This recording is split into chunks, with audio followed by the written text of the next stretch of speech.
மகேந்திரன் அவர்கள் துக்ளக் பத்திரிகையிலே உதவி ஆசிரியராக இருந்தபோதே நான் அவரை நன்கு அறிவேன்.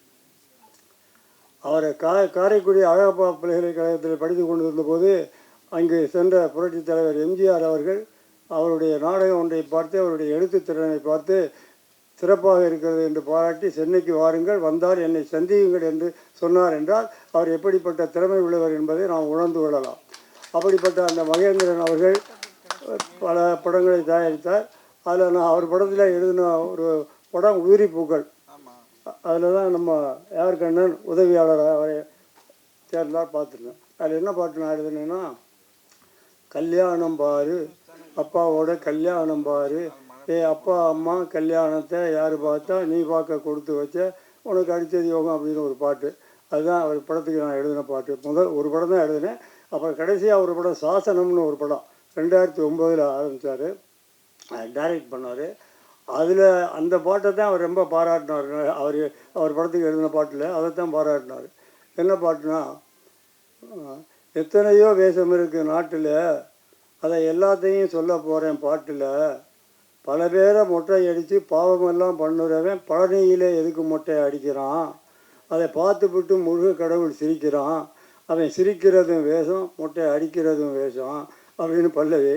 சரணம் என்ன வரும்னா, ஏழை மனுஷன் பொய்யை சொன்னால் தலையில் ஓங்கி குட்டுறான், ஏழை மனுஷன் பொய்யை சொன்னால் தலையில் ஓங்கி குட்டுறான், கட்சி மேடை ஏறி பொய்யை சொன்னால் கையை நல்லா தட்டுறான், இது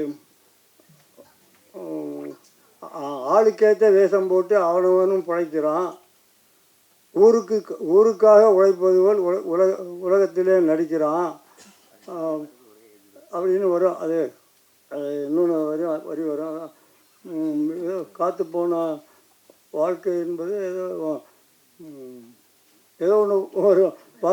வாழ்க்கை என்பது மேலே போடும் சட்டை தான், மனுஷனோட வாழ்க்கை அது மேலே போடும் சட்டை தான், அது வாழ்க்கை முடிஞ்சு போனால் அவன் காற்று போன கட்டை தான் அப்படின்னு. முதல்ல நான் என்ன எழுதுனா, மனுஷனோட வாழ்க்கை அது அது அழகு செய்யும் ஏதோ சலூன் தான், அது வாழ்க்கை முடிஞ்சு போனால் அது காற்று போன பலூன் தான் எழுதினேன். அதை மாற்றிட்டு வேறு எழுத சொன்னார்.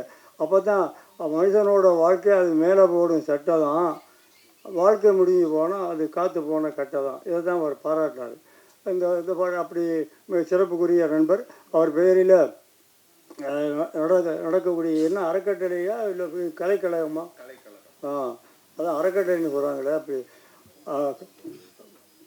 மகேந்திரன் அவர்களுடைய பெயரிலே நடைபெற இருக்கக்கூடிய இந்த கலைக்கழகம் சிறப்பாக நடைபெறுவதற்கும் அது பல கலைத்தொண்டுகளை செய்து பல பேரை உருவாக்குவதற்கும் என்னுடைய வாழ்த்துக்களை நான் தெரிவித்துக் கொள்கின்றேன். வணக்கம்.